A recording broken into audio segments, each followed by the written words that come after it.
Hey guys, welcome to my channel. So for today's video, I'm going to be doing a newborn to 6 months, how to survive the first 6 months, what is worth splurging on, what is worth spending your money on. I'm sorry if you keep seeing me look down, I have the baby monitor down there. I'm watching her while she's sleeping, but I just wanted to tell you guys, this is what is worth spending money on, in my opinion. This is what we needed. I know that there's so many things out there that people say that you need for your baby, but just in our experience, this is what's worth it. So let's just go ahead and get into the video.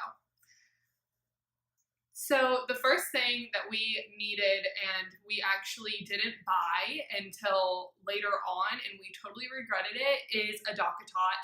I'm not going to hold it up because I have it stored away now that she is out of the DockATot, but we needed that like more than anything else. We started her off in the rock and play, and she slept in the rock and play, I'd say, until she was about 2.5 months old. And it just wasn't working out for us the way that we thought it would, because she rolled over very early. She rolled over earlier than most babies do, and she would try to roll in the middle of the night in her rock and play. So that was not working, and we knew that we needed to adjust what we were doing, and I just finally caved and said, let's buy the DockATot. Everybody says that they're great, and I didn't want to originally spend the money on basically what, in my opinion, was a fancy pillow, and it's not just a fancy pillow. Now that we have bought it and used it, the DockATot was amazing. Probably the best purchase we made having her. She would sleep in the middle of our bed in it, and we had issues transitioning her from the rock and play to the DockATot, from sleeping angled like that to sleeping flat.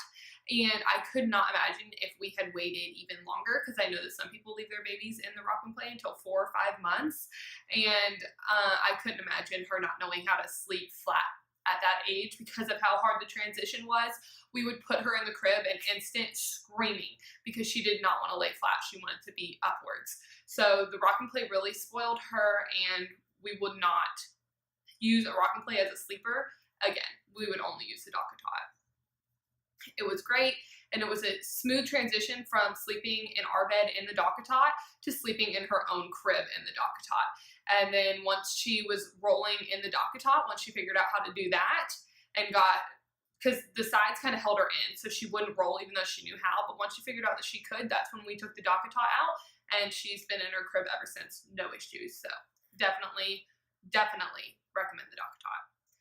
The next thing that I have is actually something that you see on YouTube a lot. A lot of people saying, do not buy this, it's a waste, and it's a changing table. You guys, I could not have done it without a changing table. I don't understand how people say to not get a changing table. They pee and poop all the time while you're changing them, especially in the beginning. I mean, it was constant. We would change her diaper and she would pee, or we would be changing her diaper and she would poop. And I just could not change my baby on my couch or my bed knowing that. I mean, we never did. That's what people always say. You're never going to go into another room to change her diaper. I still do, and she's 6 months old. We still use the changing table. I don't change her on the floor. I don't change her on the couch. I mean, occasionally, now that she's older, I do, but as a newborn, no, because she was so you didn't know what was gonna happen, and she peed and pooped all the time. Like pretty much every diaper change, she would pee while we were changing her. So definitely need a changing table with a wipeable changing pad cover. That's what you need. I'm telling you, it is worth it. Don't get a fancy dancy one. I mean, there are more expensive ones on the market. I think we got ours from a friend, so we only paid way less than normal for it. I think we spent like $20 on it, so best $20 I've ever spent. But I know that you can find them online for like 80 bucks. In my opinion, it's worth 150 bucks. Like, we still use it to this day. The next thing that I have is, again, I feel like not everybody is going to want this item, which is fine, but in our experience, an owlet. An owlet was amazing. I'm a first-time mom, so I wasn't ready for how anxious I was going to be. Even in the hospital, I mean, I didn't sleep for the first 48 hours, and they had a monitor on her, but I didn't know that. I should have known that, but I did not, so I thought that she was just free out there, and she was hooked up to a monitor. But anyways, the outlet, when we got home, like I would put that on her every night. If I did not have that outlet, I would have never slept. I'm telling you right now, I barely slept with it because you just are so scared. Like, not every mom is, and I'm not trying to scare you or anybody who's about to have a baby, but you just are anxious about this sweet little baby that's just, you don't know. People cram everything about SIDS into your head, like you hear about it all the time. And it just is terrifying. So I would, every night her rock and play was on my side of the bed, and I would just look at her and just stare at her for hours, and I never wanted to sleep. So definitely recommend an outlet if you're that kind of person that you get anxious easily, because I worried about her so much. Now I feel like with my second baby, this is where it's a little, I don't know, with my second baby, I don't feel like I'd use an outlet. I feel much more comfortable now. We don't use it anymore. We only used it for about 4 months, and then we discontinued the use. And I wouldn't use it for my second baby, I don't think, because I feel like it's a whole new ball game as a second-time mom than as a first-time mom. But it gives you that peace of mind, and it helps you sleep at night, and we all know that you need sleep with a newborn, so it's worth it. The next thing, I'm doing it, in case you guys can't tell, I'm doing it from pretty much when she was a newborn to now at 6 months, just like what I really think we needed. So sorry that everything right now is kind of geared towards the younger stage. But the next thing that I have is a swing. We had the Fisher, I believe it was the Fisher Price Cradle and Swing, I think the deluxe cradle and swing, I think that's what it was, in Sweet Surroundings, and then I'll put a picture over here of what I'm talking about. But that was amazing. I've heard of a lot of newborns that do not like their swing, so I was terrified that she wasn't gonna like the swing because we had bought it, so we wanted her to use it, and she loved it. She lived in it, like she was constantly in it. I wouldn't let her sleep in it because it was out in our living room all the time. We didn't move it around, but she loved it, and she would just swing in it during the days. I mean, they sleep so much when they're newborn. That's pretty much all they do. So it was nice to be able to put her down in there and just do what I needed to do around the house, and then I could just pick her up as soon as I was done and go back to sitting on the couch and snuggling her, because that's pretty much the life of having a newborn. And the next thing that I have is, this is geared more towards if you have a gassy baby. If you're pregnant, obviously you don't know, and I think that it's a safe bet to just go ahead and say your baby at some point is going to get gassy, because I feel like everybody's babies do. But the next thing is Frida Baby Wendy's. They are amazing. They're everything. Lilia had a dairy intolerance, and I breastfeed. So any dairy that I had consumed from, 0 to 1 month is whenever we kind of figured out what was going on, totally messed her up, and she would be so bloated. Her little belly would be so hard, and she would cry and fuss, and her burps were super painful for her, and everything was just painful for her. Her gas, everything. So we didn't know what to do. We were first-time parents, and we ended up going to the doctor about it. Of course, we had our 1-month checkup, and we told the doctor, and the pediatrician just said, that sounds like it could possibly be dairy. Cut dairy out of your diet, see what happens. So it takes 2 weeks for the dairy to get out of your breast milk. So in those 2 weeks, I didn't know what to do. She was still going to be in pain, even though I wasn't eating any dairy. So we got the Wendy's. Our pediatrician actually recommended them, and they're amazing. You just give your baby a tummy massage, and you try to push all that gas down towards the bottom after about 5 minutes of that, or you can do 5 to 10 minutes of a tummy massage, and then you just stick the Wendy up their butt, and all their gas comes right out, and it's not painful, and it's over. That's it. They don't have any more gas after that, and you have a happy baby, and it's amazing, because all that gas for them to pass on their own would be horrible. Her trying to pass her own gas whenever she had that, and I was eating dairy, it was so bad, and it was so sad. So I totally recommend those 110%. You need those. The next thing that I have is kind of random, but it's coconut oil. I swear by coconut oil for everything. I always have, and now that I have a baby, I swear by it even more. I do not use lotion on her ever. I used lotion on her in the beginning. I did the Aveeno Naturals lotion, which nothing against that brand, because I like it for myself, which is why I bought it for her, the baby Aveeno Natural. And newborn skin is so sensitive. So she was just getting little red marks on her, just like little red, they weren't bumps, but you know, like just like babies get splotchy because their skin is so sensitive. Does not happen with coconut oil, so I definitely recommend coconut oil, and it does a better job moisturizing. Anyways, I can apply coconut oil every other night, whereas with lotion, you're applying it every single day. So definitely coconut oil. The next thing that I have is geared more towards once I get a little bit older, and it is a jumper. Lilia loves her jumper. I have never seen a baby as happy as she is when she's in that jumper. I mean, it's like insane. We will be out in public, and if I hold her up with her legs on my, or with her feet on my legs, she just she jumps all the time. She is a little ball of energy, and she just loves jumping. So the jumper is the best thing ever, and it's interactive. It's great. This is once they get a little bit older. I think we started using the jumper at about 4 months.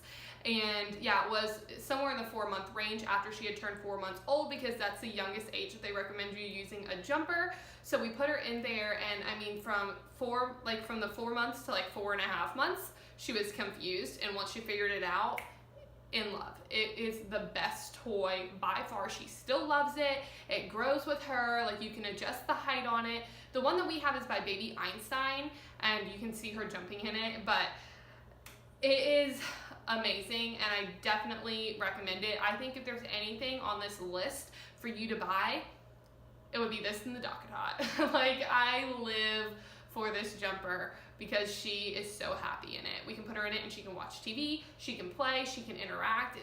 She learns by it. It's amazing. Definitely need a jumper. I can't speak for all the other jumpers in the world because I don't know if they're as good as this one, or if we just got lucky and this was a baby shower present, and it is the best one that we've gotten. And so the next thing that I definitely recommend is this is really good once they start sleeping in their crib, which again is around that 4-month mark for us. It's different for everybody. You can do it whenever you want. After we decided, you know, it was getting close to time to get her out of the DockATot, we went ahead and moved her into her crib in the DockATot, and that's when we started with the camera monitor. And we do not use a Wi-Fi enabled one. You can do your own research on that. It just freaks me out, and if I don't need it, why have it? So we got the VTech. I don't really know what it's called. I'll insert it here, but we love it. We've had no issues with it. It's really nice. It works through like a signal from the monitor to the camera, so like I said, no Wi-Fi, and it is awesome. We love it. It has a big screen. The screen is huge. I actually have it here. This is it here, and the screen is huge on it. This goes up and down, and it has this back panel, so it can just be however you want, so you get the best view of it. And the antenna, of course, which you don't have to have up. I only put it up whenever I'm far away. So if I'm outside, that's a great thing. Like, we can sit outside and it still works. Like, the signal is not weak, and I think if you don't have like a huge house, I don't know about a 2-story house. Our house is 1 story. We live in Florida, so I mean, there's not that many 2-story houses in Florida. And we just love it. That's all I have to say about it. I mean, it's just awesome. So definitely would recommend one of these, and it has the options where you can talk through it, where you can play lullabies. It has a bunch of different options. It's great. And I mean, this one is good, but any video monitor would work. It's just up to your preference, but I do love this one, and I think we got it for $89, which is so cheap. It was the cheapest one at Target that had like a big screen like this, so that's why we went with it, because we were like, if we're gonna pay like $10 extra and have a big screen, why not? So that was the next thing that I totally recommend. And I think the last thing that I have on here is bibs, because now that she's eating, I had no clue how much you need bibs once they, like, no clue. I always thought, oh, I'll just feed her without clothes on and it'll be fine. You don't really need a bib. No, like, we feed her without clothes on and with a bib on because it is so messy once they start eating solids. She started eating solids at about 5 months, so that's when the bibs came into play. And I had heard, you know, have bibs for your newborn, and I was like, not once did I use it for a newborn. I never used a bib, so I thought that was kind of just like a joke and bibs were pointless. That sounds so stupid of me to think that, but now that we are feeding her, like, they save our life. We can't go anywhere without a bib. So that's kind of obvious, and it's not like a splurge item, but if you're like me and you're one of those moms that you think you're not going to need bibs because you don't need them when they're a newborn, you will. You will. And now Lilia is, let's see, in 2 days, she'll be 6 months old. And honestly, at this point, she's this close to crawling, and she's sitting up. So everything that we need revolves around her. Like, she wants to be on the floor, she wants to be crawling. You know, we obviously have toys, like we have a whole box full of little toys for her to play with, like rattles and this like discovery boxes and stuff like that, and they're all great and you need them, but I feel like that's another thing that's kind of like, you know, you're gonna need toys when you have a baby, so I didn't feel like I needed to touch on that. But now she's just all about learning. So at 6 months, honestly, I can't say anything that it's like I need it right now, besides the jumper, and we have a walker, but she's not into it yet. So, but yeah, so she's just learning to crawl, and she's just taking in everything around her. It's amazing to watch her learn, and we're just at this age where me and her have fun together, and we don't need all these items. I feel like, you know, at the beginning you need a bunch of items to keep them occupied because they have to be contained in something because they're little and they're not mobile yet. But now that she's getting mobile, I mean, she's on the go, and it's getting crazy, but it's so much fun. These past 6 months have just been the best 6 months of my life, and I would not trade them for the world. I can't believe I have a 6-month-old, and there's just there's no love like the love that you have for your child, and it's been the best 6 months ever. So just, I guess another thing that you need is just to prepare yourself, because you're about to go through the best time of your life. It's just amazing. So that's it, guys. That's all that I have. I wanted to keep it short and sweet because I didn't want to overload you with a bunch of things that you need, because in all reality, you don't need anything besides diapers and, you know, food and a place to sleep and clothes. So just depends on what you want, what you like, what you think is worth it. And all these were worth it to me. I love them. They worked really well for us, and I hope that they work well for you guys too. So if you like this video, go ahead and give it a thumbs up, guys. I would really appreciate it if you would subscribe, and I want to thank you so much for watching this video, and I'll see you in the next one. Bye, guys.